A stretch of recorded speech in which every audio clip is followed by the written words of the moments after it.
guys, Bullhorn Betty here. Happy Sunday. I hope you guys are having a wonderful day. As you know, we've been talking about the Sebastian Rogers case for a significant amount of time. And as new information becomes available, we have discussions with it. Since it's Sunday, I really don't go live today.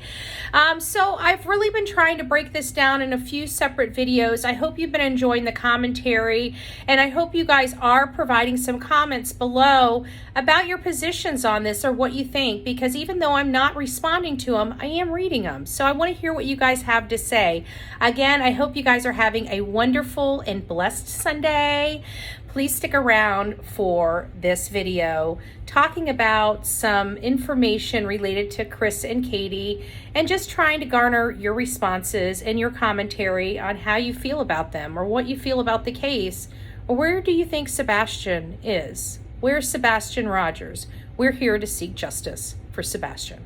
Okay, a lot of the information that I've been listening to on your show, coming from Chloe, the questions that are coming through people, it's very sickening and disgusting, to be personally honest with you. Okay. Yes, I'm a very pissed off stepfather to this whole situation. With social media, this is what social media does. And it can be your worst nightmare. Or your best friend. From the East Coast to the West Coast, we are everywhere true crime is. We are asking for the public's help. We are searching in the woods. We are doing what it takes here on the Bullhorn Betty channels to find answers to the most alarming cases we have been watching on the news. I can tell you personally that I have traveled this entire country seeking these answers and bringing that content right here to you here on the Bullhorn Betty channels and Bullhorn Betty Crime Stories. We are happy with the work that we've done.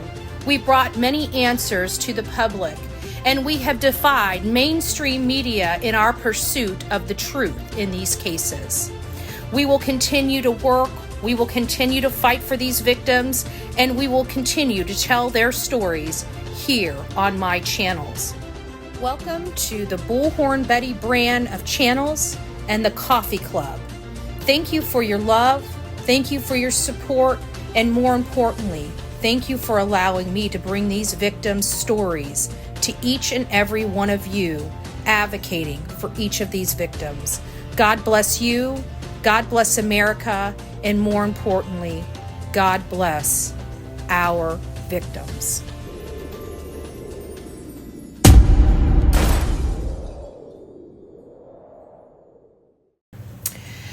All right, guys, it's nice to see you this afternoon. We've got some things to go over. As you guys know, I just dropped, it was a pretty long video for TikTok. It was almost 10 minutes. And it was only just a little slice of the interview Chris Proudfoot gave on Web Sleuths. I know I talked about it this morning before church. However, you guys didn't have an opportunity to hear it. I know a lot of people over here don't really go over to YouTube, so I'm going to try to dissect it from the beginning because it's 2 hours long, and just pull pertinent pieces out and try to do some commentary on it. But again, I mean, we're finding out a little bit. Chris's demeanor, I think that displays the true Chris Proudfoot. I really do. You guys need to go back. I just dropped the video, I want to say, within the last hour. Again, 9 minutes. I know it's pretty long, but you really want to hear his behavior, his mannerism, his everything. You know what I just realized? I think I got you guys still on, and I don't know how to change it. Hold on a second. Let me see if I can change it. I think I got you guys on subscriber only still. Sorry. Yeah, I do. It's from this morning. There we go. You guys should be able to communicate now. Sorry about that. I had the stuff on subscriber only mode from this morning because our very first video of the morning is sponsored by our subscribers. There you guys are. It's nice to see you. I'm so sorry. I'm so sorry. Anyways, I'm Bullhorn Betty. We are covering the case of Sebastian Rogers. Sebastian Rogers is a missing 15-year-old autistic boy from Hendersonville, Tennessee. There's been a lot of scrutiny surrounding his mom and his stepfather, Katie Proudfoot and Christopher Proudfoot, and of course Seth Rogers. He just wants to know where the heck his son is. He doesn't care what's going on. He just wants to see and hear from his son. So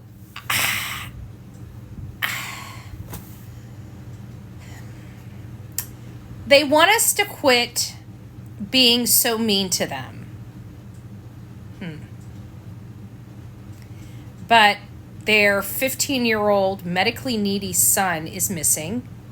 They cannot tell us where their son is at. We turn around, they left the home that their son left from, that they said walked out the door. Then we find out they're going to sell the home. We find them in a motorcycle shop, and we do not ever see them out really actually looking like they give a crap about their son. All I know is this is this is just way too much for two parents that are missing a son to be doing. They have all of this time for everything else. Like literally everything else. When are people that are, trying to support them going to start being outraged? I guess I'm still a little dumbfounded. When are people going to start being like, really, like, enough's enough? Like, when are their own supporters going to be like, this is getting pretty ridiculous? I mean, just think of it. I know their supporters got to be moms and dads, Are you going to tell me that you'd literally be out shopping a motorcycle shop if your child was missing? And you're going to give them a free pass and say, oh my gosh, everybody grieves differently. You're right, we do. But most people are out searching for their kid before they think about a motorcycle shop. I mean, I don't know. Anyways, in this interview, as you guys will, thank you. In this interview, you guys will see that, and I didn't even that is literally just the beginning. We hadn't even started talking about some real matters, of the heart with this case in that interview. And you just see his demeanor, he's just an a-hole, okay? I'm trying to keep it clean. It's Sunday.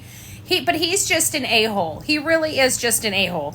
And, he got so offended over stupid stuff, just like asking them, was this a normal weekend?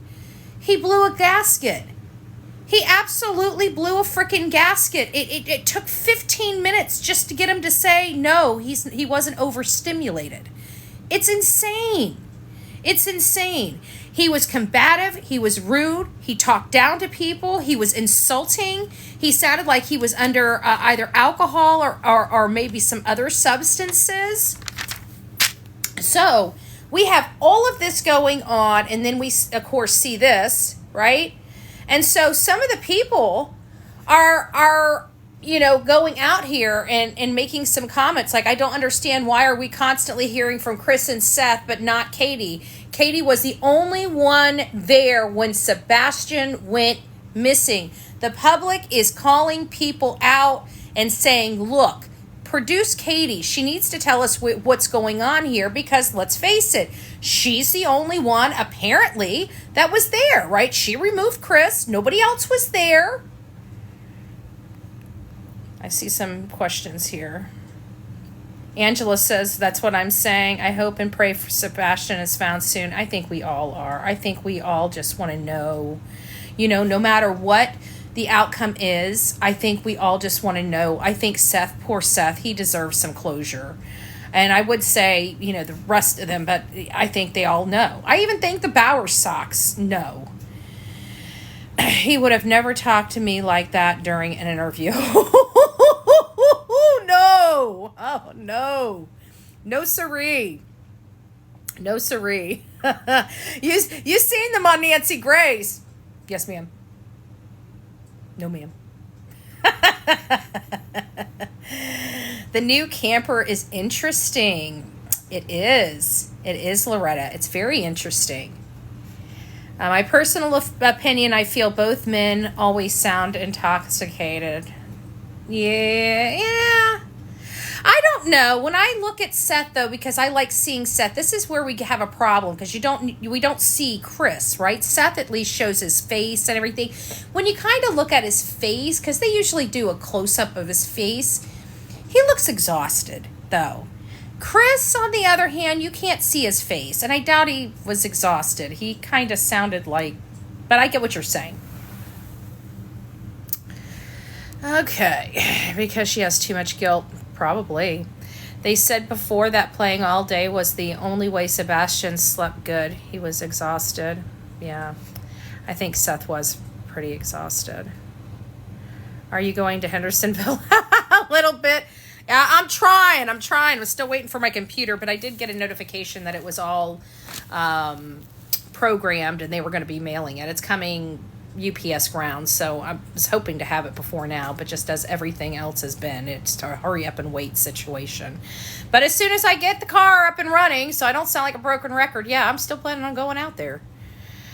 I have not given up hope on this case. And so now we start getting some other comments, and this is all in a Facebook group. I just kind of wanted to see what people thoughts were, and I'm not the only one that thought, he was under the influence of something. And this one says, it's so obvious Chris was drunk, slurring his words, sounded like, I can't read that, it's right behind it, sounded like, Sylvester the cat from Looney Tunes. Funny, but not funny. So where was Katie again? I bet I can answer that. Drunk and passed out. I bet I'm right. Wow. So there's some cracks forming here, and people are taking to their opinions to the groups. Chris, this is a lot. If you guys have not watched that interview, you should go watch it. I posted it on my TikTok. It's a 9-minute video, and you can hear, and Chris was all about, let me be crystal clear. Let me even be crystal clearer. Funny, but not funny. We've got a 15-year-old child here missing, and he's all about getting crystal clear so his reputation is salvaged. Meanwhile, it's almost like a half an hour into the interview before he even says Sebastian's name for the first time. And I don't even think he calls him Sebastian. I don't remember. It was just, I don't know. So Chris says, or this poster says, Chris, let me make this crystal clear for you. Katie is a grown woman. Let her speak for herself. You was not there, remember? Because he's taking this role as this person, this spokesperson for the family. Yet he's been proclaiming he was 3.5 hours away and has no earthly idea what could have possibly happened. And Katie's been saying basically she's the only one that has been alone with her son from the time that they left the house from dropping off snacks to 6 a.m. the next morning when he was reported missing. 6:33, I should say, if we wanted to be factual and accurate.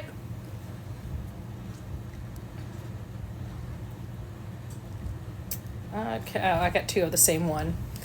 Another one. People pick it up on the crystal clear. Let me make this crystal clear. In my opinion, Chris, Katie, and Mommy Dearest know where Sebastian is, period.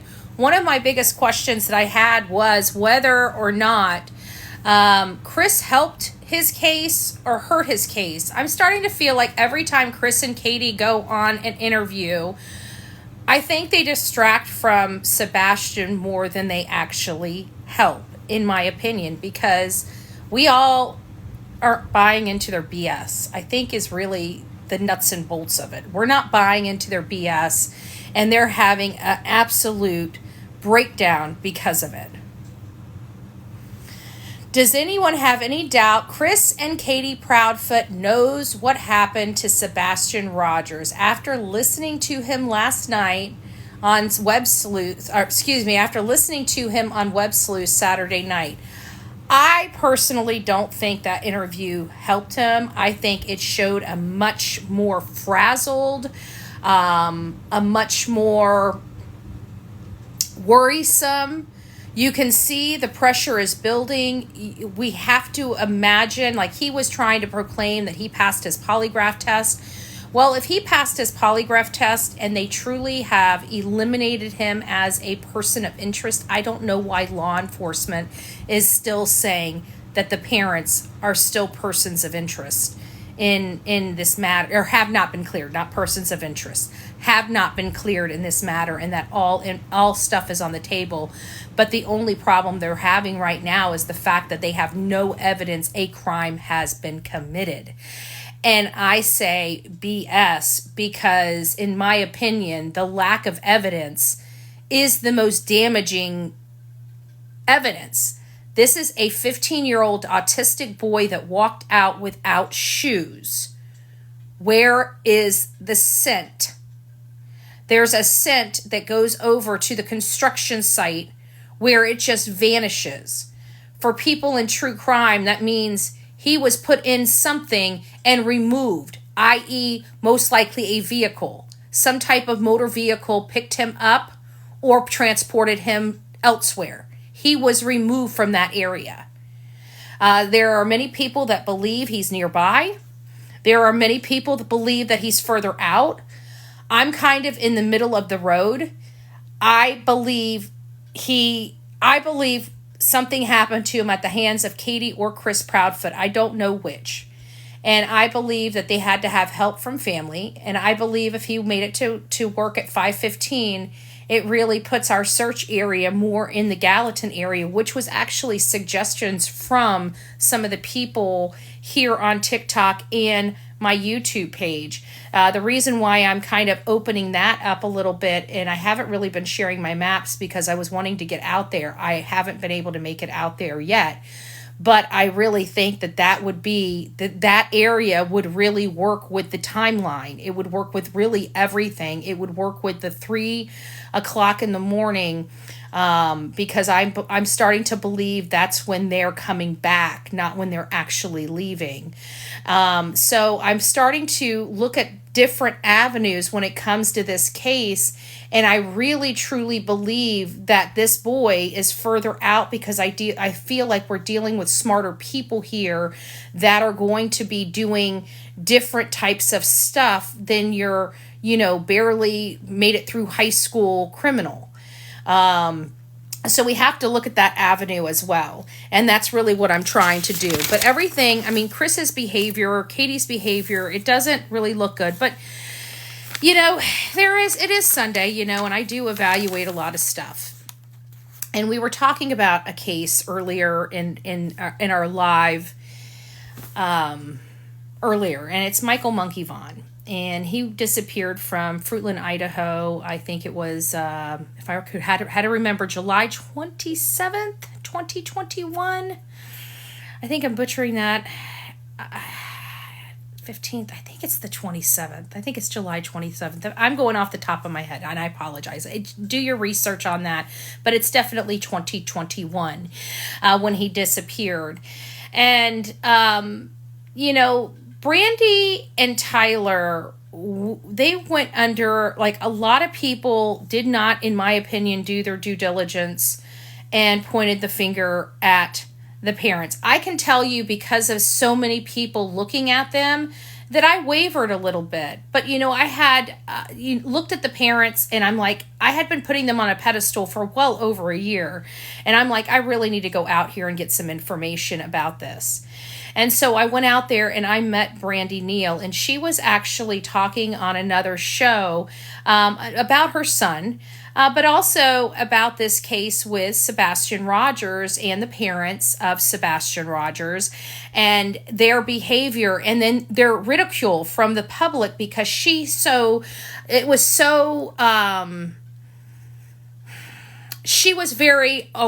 was well aware of the pressure the public can have and how dangerous it can be, because so many people had actually blamed her and her husband. So she was kind of not necessarily, I can tell you, I've met the woman. She can think for herself, and being a mother of a missing child, I absolutely believe she can smell BS when it comes to somebody that's dealing with this more than anybody else. And she still did not want to, she still wants to give people the benefit of the doubt. And I get it. I really do get it.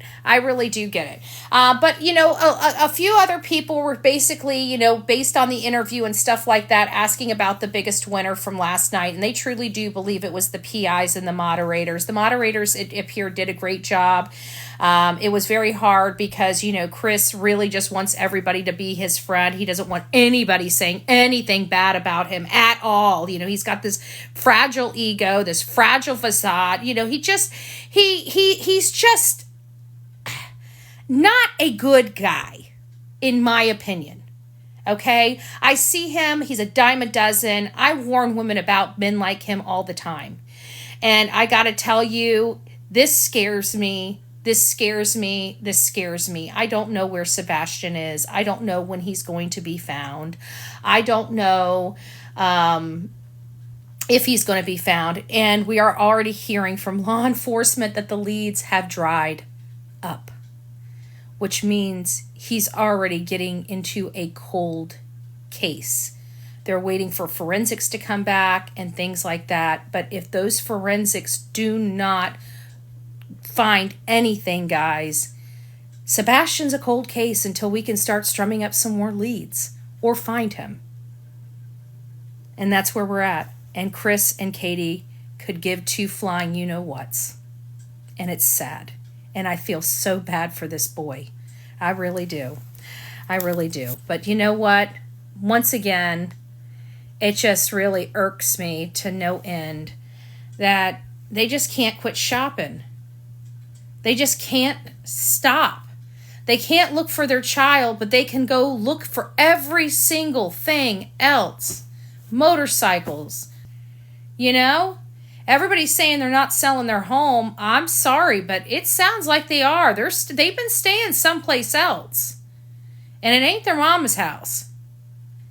So I don't know what's going on. I really don't. But this ain't good. So get over there, check out my 9-minute videos. It's Sunday, you got nothing better to do. You might as well watch it and look at his demeanor. It's kind of disgusting. It really is. But I think he's under the influence of either substances or alcohol during that interview. Let me just see if I can read some other comments to see if there's anything else that I'm missing. Why? I have no idea, Ann. I don't have a clue why they're buying new stuff. Waterboarding shouldn't be outlawed. Hey, you know what? Like I said, we have too many bleeding hearts in our country. You know what? We rule the roost. The people rule the roost. And quite frankly, me personally, I think we shelter our people. For us to be us being one of the most freest countries in the world, I think we shelter our own people from a lot entirely too much, and I think it makes them more vulnerable. I mean, we're even censored on these platforms. If we say something wrong, we could lose our for telling the truth, literally telling you about a criminal act that happened and literally reading verbatim a court record. I could lose my channel here on TikTok because it's something I might read might be too graphic for our audience here. Too graphic. Court records can be too graphic. In my opinion, I think everybody should be required to see the atrocities of this country. And hopefully maybe it'll deter somebody. I don't know. People saying, I don't think that's his truck. I don't think that's his truck. It is from an anonymous poster.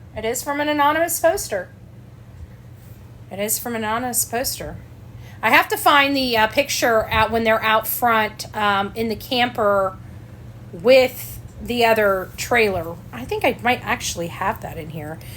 Give me a second, guys. Let me just see what I've got here. We might be able to clear that up right away, actually. I don't know. That looked like a darker color, but look at the spokes. The spokes look about the same, though. Let's just look at it. How many spokes is that? We got... Can anybody count this? What is it? 1, 2, 3, 4, 5, 6... Hold on. I can't even blow it up. I'm trying to blow it up on my phone. I'm trying to... It's like 4 on the bottom, maybe 9 spokes? No, because it looks like there's 4 on the bottom and 5. 1, 2, 3, and like 5 on top. 9? Maybe 9? I don't know. 1. I don't think those are the same spokes, guys. I think somebody did bring up a valid point here. And I've got to keep going back up here. You're going to have to give me a second. I can't put them side by side while I'm live. Let's look at the spokes. But the problem is this, let me see if I got one even maybe closer up. I think I only got the one. Ooh, nope, here. I think we got this one. Definitely different. I think somebody might be trolling. Somebody might be onto something here. Because those don't look like the same spokes at all, in my opinion. I'll have to leave that up there. Yeah, well, this one here is a fifth wheel. But most trucks that have the fifth wheel, it's inside the bed of the truck. But they also have the hitch capabilities. Most trucks have both. And that other one it appeared to be on a hitch, not a fifth wheel. Let me put it back up here if I can. Where is it? Hold on a second, guys. Yeah, see, I don't think those are the same spokes. But I can't tell from that far away. That doesn't look like the same spokes. But it does kind of look like they're same truck. Completely different truck. So there you have it, folks. His truck is blue. Yeah, but sometimes, and I don't trust cameras because sometimes in shades, shadows, angles, and stuff like that, doing this all the time, the color, it's dark. That's why they always say they never really like to attach color because depending on lighting and angles and stuff like that, something that looks black from one angle could look really dark blue from another. So somebody says one is a Chevy and one is a Toyota. Have they taken polygraph tests? I don't know how to answer that, Denise, and here's why. Because at the very beginning of this case, Chris Proudfoot was running to the finish line. He was he was screaming from the top of the mountains with a bullhorn in his hand saying, "We've been cleared and we've passed our polygraph." And he said this over and over and over and over again. And then we find out on Nancy Grace, I think this is at interview 5 or 6 maybe, on Nancy Grace, that he lied. He didn't have a polygraph. So she was going to have him take a polygraph with him. He tells TBI, according to him, TBI says, "No, please don't do that." And so he ended up taking his polygraph with TBI, and he just let us know last night on this drunken conversation that he passed with flying colors. Not just passed. He passed with freaking fireworks going off. Did you guys remember that cute little that kid movie called Spy? It has, what was that wrestler's name? Golly, why can't I remember it? But anyways, the girl, he's like the CIA agent. And this little 9-year-old girl busts him, spying on her mom because her mom was associated, or maybe had something to do with her dad being a criminal or something like that. And so she was blackmailing him. And she goes, "All I want is to see something blow up behind me as I walk away."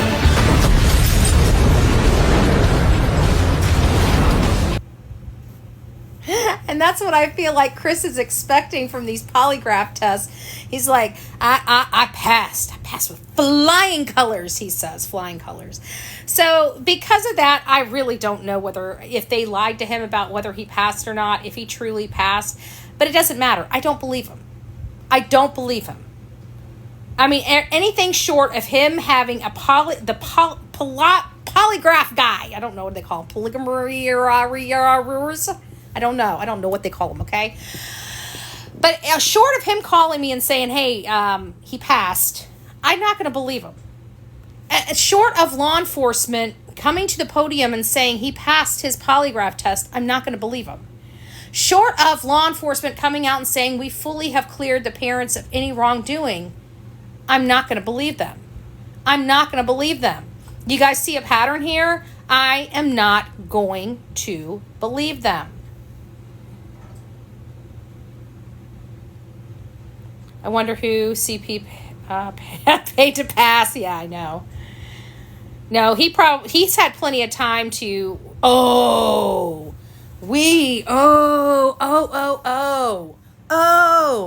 Listen to this. You know what we should probably do? Oh my gosh, I don't know why I didn't think about this.